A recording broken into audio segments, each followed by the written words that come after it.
రాష్ట్రంలో రాక్షస సంహారం జరిగిపోయింది. రాక్షస సంహారం జరిగిపోయింది. దేవతలు, మునులు, దేవుళ్ళు అందరూ ఒకటి అయిపోయినారు ప్రజల రూపంలో. మేము ఊహించిన దానికంటే మెజారిటీ సీట్లు ఇచ్చారు. నెల్లూరు 10 వస్తాయని చెప్పేసి మొదటి నుంచి చెప్తేనేమో 10 వచ్చేసేసినాయి. అట్లే రాష్ట్రంలో 135 నుంచి 150 అట్లా వస్తాయని ఎక్స్పెక్ట్ చేసాం. ఇప్పుడు 160 దాటిపోతున్నాయి. అంటే దాన్ని బట్టి ఈ 5 ఏళ్ళు ప్రజలు పడిన బాధ, ఓటుని కత్తులతో నరికినట్టుగా ఓటు రూపంలో ఈ ప్రభుత్వాన్ని నరికేశారు. రాష్ట్రాన్ని సర్వనాశనం చేసేసాడు జగన్మోహన్ రెడ్డి. ఒక్క ఛాన్స్ అన్నదానికి నరకం చూపించాడు ప్రజలకి. రాష్ట్రాన్ని గాడిలో పెట్టగలిగిన సమర్థత చంద్రబాబు నాయుడు గారికి ఉంది. అందుకే పవన్ కళ్యాణ్ గారి లాంటి నిజాయితీ పరుడు గుండెల్లో నుంచి ఆయన ఏం మాట్లాడినా మనసులోంచి వస్తుంది.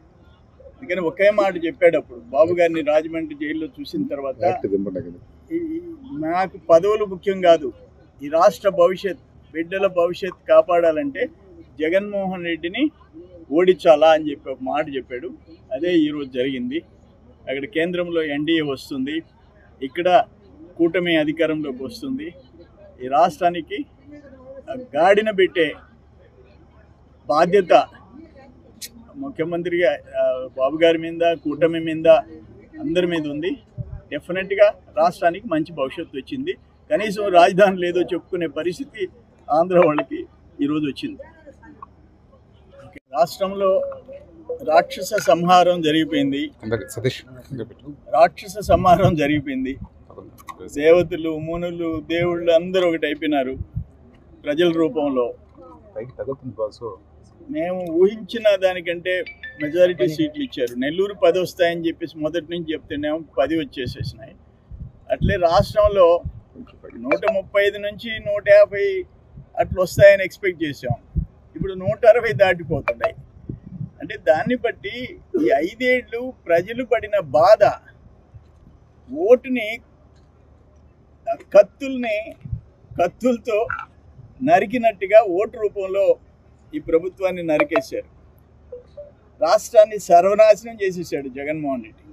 ఒక్క ఛాన్స్ అన్నదానికి నరకం చూపించాడు ప్రజలకి. రాష్ట్రాన్ని గాడిలో పెట్టగలిగిన సమర్థత చంద్రబాబు నాయుడు గారికి ఉంది. అందుకే పవన్ కళ్యాణ్ గారి లాంటి నిజాయితీ పరుడు గుండెల్లో నుంచి ఆయన ఏం మాట్లాడినా మనసులోంచి వస్తుంది. అందుకని ఒకే మాట చెప్పేటప్పుడు బాబు గారిని రాజమండ్రి జైల్లో చూసిన తర్వాత, నాకు పదవులు ముఖ్యం కాదు, ఈ రాష్ట్ర భవిష్యత్, బిడ్డల భవిష్యత్ కాపాడాలంటే జగన్మోహన్ రెడ్డిని ఓడించాలా అని చెప్పి ఒక మాట చెప్పాడు. అదే ఈరోజు జరిగింది. అక్కడ కేంద్రంలో ఎన్డీఏ వస్తుంది, ఇక్కడ కూటమి అధికారంలోకి వస్తుంది. ఈ రాష్ట్రానికి గాడిన పెట్టే బాధ్యత ముఖ్యమంత్రిగా బాబు గారి మీద, కూటమి మీద, అందరి మీద ఉంది. డెఫినెట్గా రాష్ట్రానికి మంచి భవిష్యత్తు వచ్చింది. కనీసం రాజధాని లేదో చెప్పుకునే పరిస్థితి ఆంధ్ర వాళ్ళకి ఈరోజు వచ్చింది.